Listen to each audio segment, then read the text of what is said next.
नमस्कार प्यारे विद्यार्थियों, स्वागत है आपका दृष्टि टीचिंग एग्जाम्स में। आज हम लोग बात करेंगे बाल विकास एवं शिक्षा शास्त्र में ही एक महत्वपूर्ण बिंदु को लेकर। इसके बारे में हमने कई बार जो अपनी कक्षा के दौरान जो चर्चा की है, तो कई बार इसका संदर्भ हमने लिया है कि शिक्षा को लेकर, शिक्षा के अधिकार को लेकर जो संवैधानिक प्रावधान है। कई बार हमने भाग 4 के बारे में, भाग 3 के बारे में, भाग 4A के बारे में बात की है। तो आज हम लोग इसको विशेष रूप से इसको शामिल कर लेते हैं, विशेष रूप से इसके बारे में बात कर लेते हैं कि ये है क्या। जब हम शिक्षा को लेकर संवैधानिक प्रावधान की बात करते हैं, चीजें कहाँ से शुरू होती हैं, क्या क्या बिंदु शामिल हैं जो आपको ध्यान रखने हैं। ये जाकर फिर जब हम बात करते हैं कि जो 86वां संविधान संशोधन है 2002 वाला, वो एक अनुवर्ती कानून का भी प्रावधान कर देता है, जो हम RT एक्ट 2009 देखते हैं। तो उसके बारे में भी हम कुछ बात कर लेंगे। पहले हम बात कर लेते हैं शिक्षा के अधिकार का जो संवैधानिक प्रावधान है। देखिए, एक तो आपको ये ध्यान रखना है आधिकारिक दस्तावेज को लेकर कि शिक्षा के अधिकार का जो पहला आधिकारिक दस्तावेज है, शिक्षा के अधिकार का पहला आधिकारिक दस्तावेज 1990 में, ये समिति का नाम ध्यान रखेंगे, राममूर्ति समिति। राममूर्ति समिति की रिपोर्ट थी। यदि आपसे शिक्षा के अधिकार को लेकर पहला आधिकारिक दस्तावेज आपको ध्यान रखना हो, तो आपको ध्यान रखना है कि 1990 का जो राममूर्ति समिति की रिपोर्ट थी, उसको पहला आधिकारिक दस्तावेज माना जाता है। यदि हम संविधान के भाग के अनुसार देखें, तो हमारे संविधान का जो भाग 3 है, संविधान का भाग 3 यानी कि जो मूल अधिकार वाला है, भाग 4 जो राज्य के नीति निदेशक तत्व हैं DPSP, और भाग 4A, भाग 4A मौलिक कर्तव्य वाला, फंडामेंटल ड्यूटीज वाला, इन तीनों में ही शिक्षा को लेकर संवैधानिक प्रावधान किए गए हैं। अनुच्छेद के संदर्भ में भी हम बात कर लेंगे, तो कुछ बातें आपको अनुच्छेद के संदर्भ में ध्यान रखनी है। जैसे आपको ध्यान रखना है कि जो संविधान का भाग 4 है, संविधान के भाग 4 यानी कि जो राज्य के नीति निदेशक तत्व, भाग 4 का नाम क्या है? राज्य के नीति निदेशक तत्व, इनको DPSP भी कह देते हैं। भाग 4 में अनुच्छेद 39F, 39F, अनुच्छेद 45 में राज्य द्वारा वित्त पोषित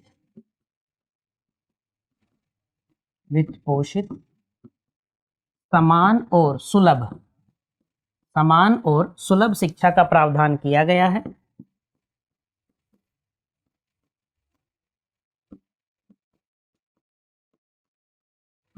शिक्षा का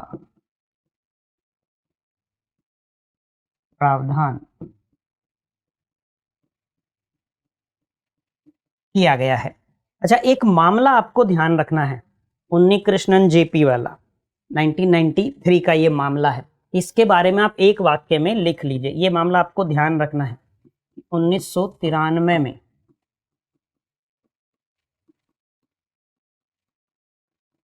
उन्नीकृष्णन JP बनाम आंध्र प्रदेश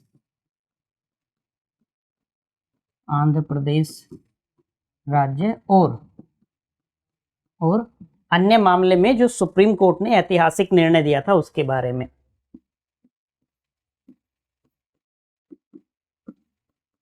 अन्य मामले में उच्चतम न्यायालय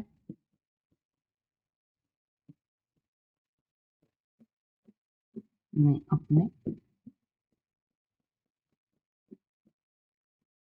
ऐतिहासिक निर्णय में कहा निर्णय में कहा कि शिक्षा का अधिकार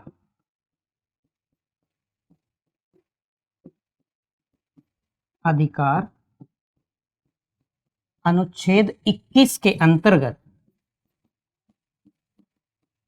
अनुच्छेद 21 के अंतर्गत, 21 के अंतर्गत का मतलब क्या हुआ कि भाग 3 में 12 से 35 तक अनुच्छेद भाग 3 में है, मूल अधिकार वाले भाग में है, तो यानी कि क्या हो जाएगा, मूल अधिकार हो जाएगा।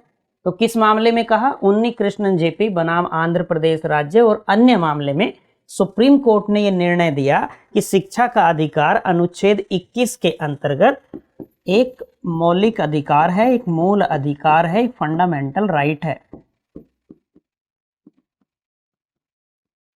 मौलिक अधिकार है, यानी कि एक फंडामेंटल राइट है। अब यहीं आपको एक समिति ध्यान रखनी है, तपस मजूमदार समिति 1999 की है। इस समिति ने यह अनुशंसा की कि शिक्षा के अधिकार को एक अलग अनुच्छेद 21A को लेकर उन्होंने सिफारिश की कि अनुच्छेद 21A में वर्णित किया जाए। तो ये समिति का नाम आपको ध्यान रखना है, तपस मजूमदार समिति। तपस मजूमदार समिति कब की, 1999 में। अनुच्छेद 21A, अनुच्छेद 21A को शामिल करने की अनुशंसा की, सिफारिश की।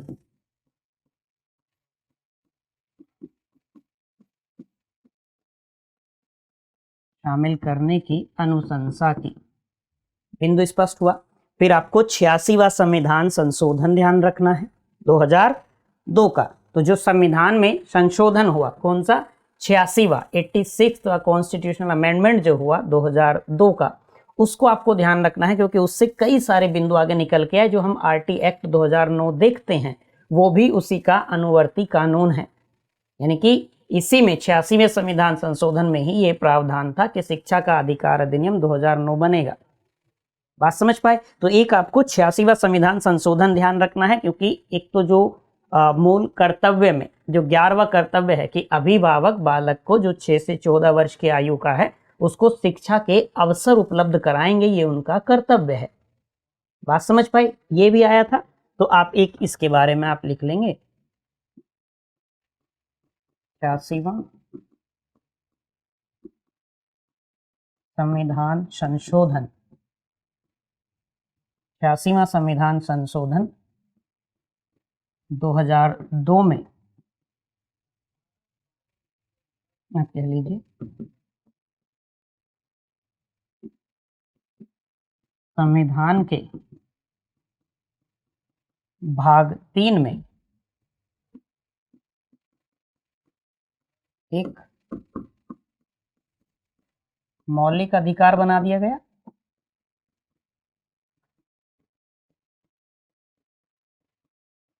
मौलिक अधिकार किया गया। तो आपको ध्यान तो रखना है ये कि जो वर्ष 2002 में 86वां संविधान संशोधन हुआ था उसने शिक्षा के अधिकार को संविधान के भाग 3 में एक मौलिक अधिकार बना दिया, या आप ये कह लीजिए इस संविधान संशोधन से शिक्षा का अधिकार एक मौलिक अधिकार के तहत शामिल किया गया भाग 3 में। बात समझ पाए, यानी कि और तपस मजूमदार समिति आपको ध्यान रखनी है जो अनुच्छेद 21A को शामिल करने की अनुशंसा करती है, सिफारिश करती है।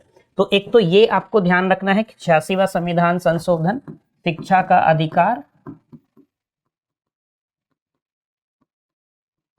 क्या कर दिया गया कि संविधान के भाग 3 के तहत एक मौलिक अधिकार के रूप में शामिल किया गया, यह आपको ध्यान रखना है। दूसरी बात, साथ ही 21A वाली भी बात आप ध्यान रख लेंगे कि अनुच्छेद 21A को शामिल किया गया। तो अनुच्छेद 21A क्या कहेगा, अनुच्छेद 21A ये जो आयु वर्ग है 6 वर्ष से 14 वर्ष, 6 वर्ष से 14 वर्ष, इस आयु वर्ग के बालकों के लिए शिक्षा क्या बना दिया गया, मौलिक अधिकार।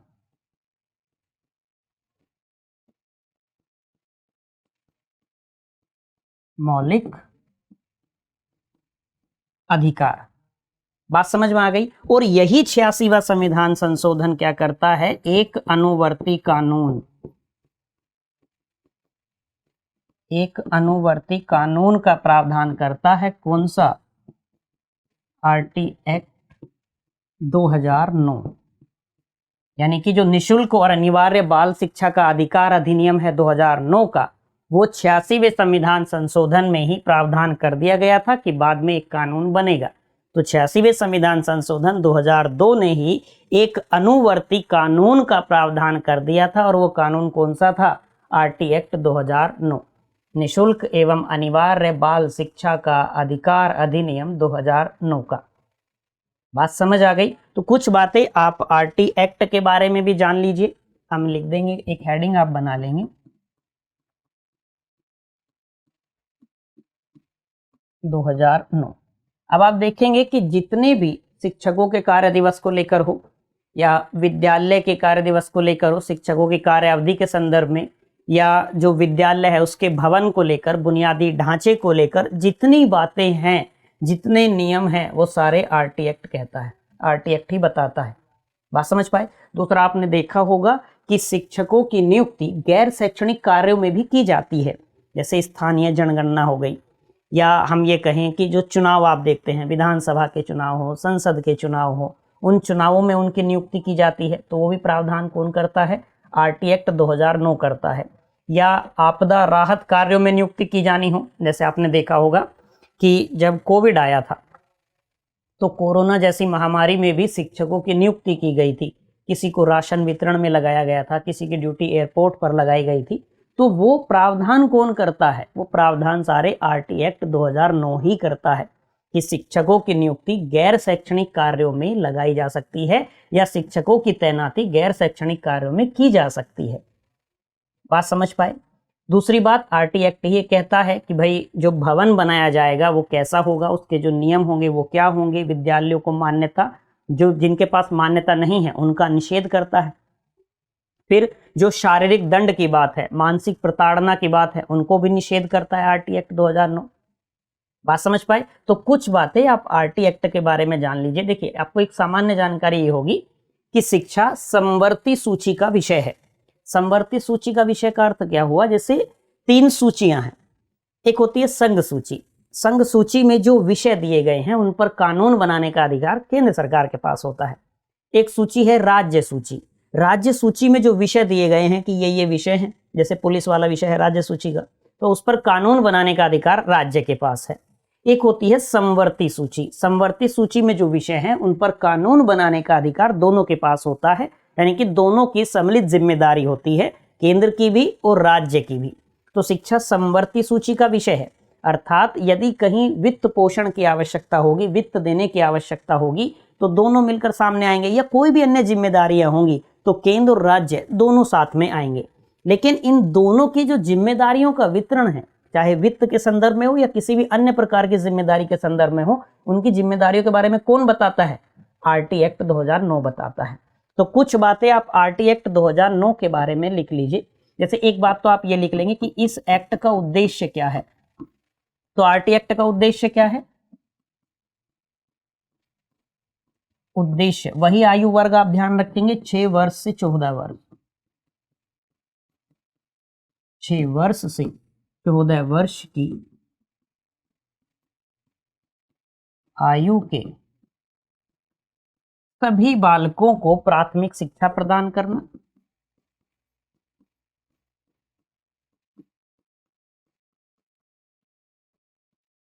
प्राथमिक शिक्षा प्रदान करना। दूसरा, आप इसके बारे में लिख लेंगे जो जिम्मेदारी केंद्र और राज्य के संदर्भ में ये बताता है। दूसरा बिंदु आप लिख लेंगे, यह है केंद्र और राज्य सरकारों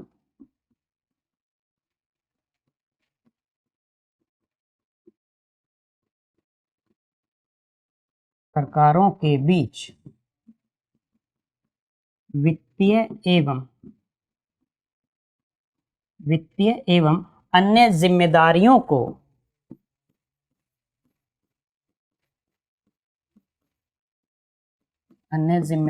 को साझा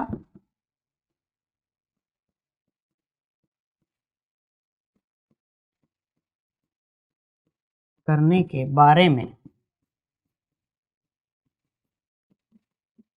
बारे में बताता है, या आप कह सकते हैं जानकारी देता है।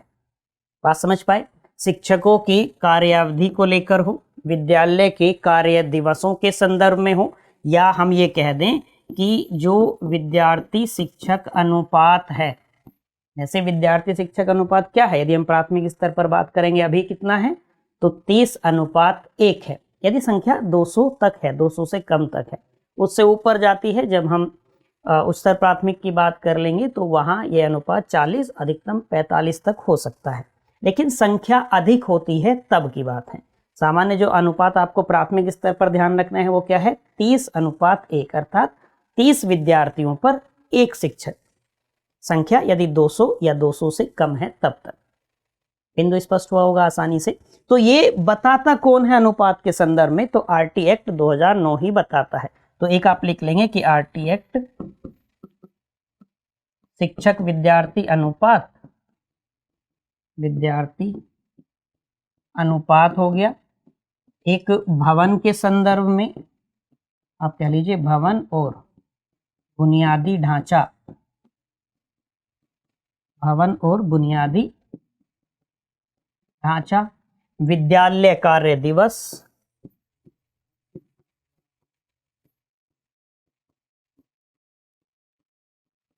विद्यालय कार्य दिवस के बारे में, शिक्षकों की कार्य अवधि के बारे में, शिक्षकों की कार्यावधि के बारे में, या कार्यावधि से संबंधित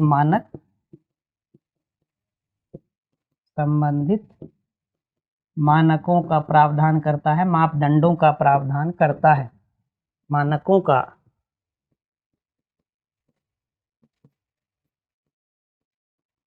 प्रावधान करता है। बात समझ में आई होगी। जो गैर शैक्षणिक कार्यों में शिक्षकों की तैनाती की जाती है उसके संदर्भ में भी आरटीई गैर शैक्षणिक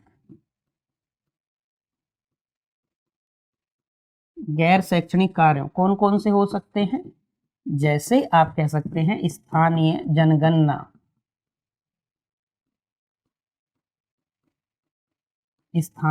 जनगणना, विधानसभा चुनाव की बात हो, विधानसभा और संसद के चुनावों तथा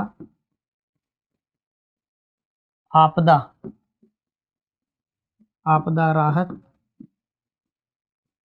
कार्यों के अलावा अन्य कार्य कुछ भी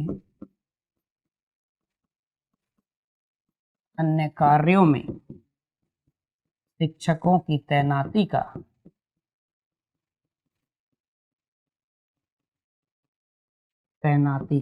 प्रावधान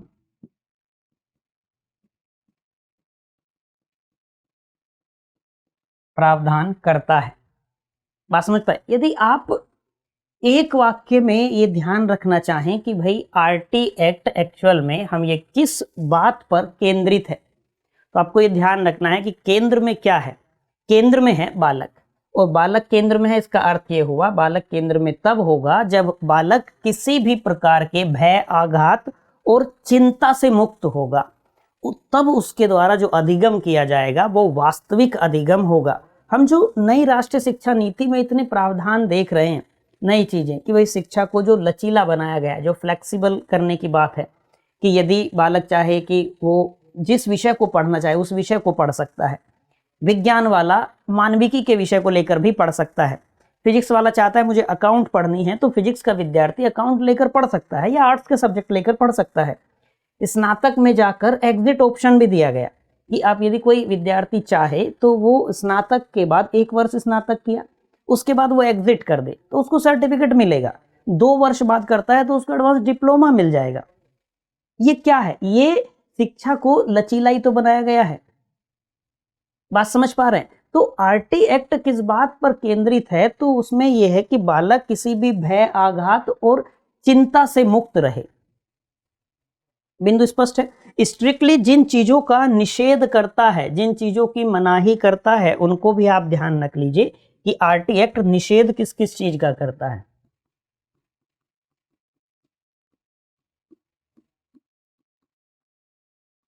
निषेध करता है, यानी कि हम ये कह सकते हैं कि जिन कार्यों को लेकर मनाही है, जैसे आप कहेंगे शारीरिक दंड,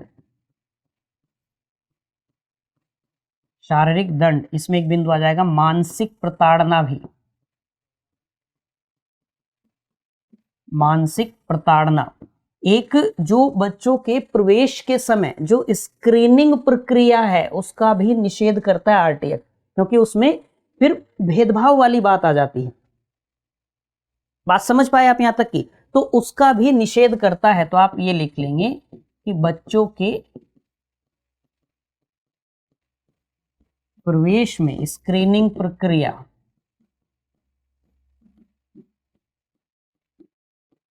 स्क्रीनिंग प्रक्रिया, शिक्षकों के लिए निजी ट्यूशन, ये निषेध करता है कि निजी ट्यूशन नहीं पढ़ाएंगे शिक्षक, निजी ट्यूशन का निषेध करता है।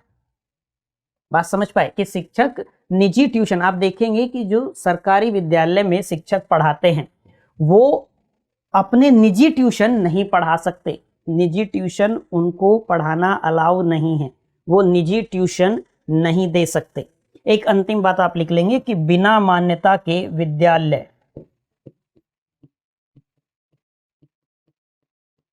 बिना मान्यता के विद्यालय, और जब मान्यता के लिए कोई विद्यालय आवेदन देता है, मान्यता के लिए जाता है, तो उस समय भवन को देखा जाता है कि भाई आपने भवन का निर्माण किस हिसाब से किया है, वो विद्यालय के अनुरूप है या नहीं।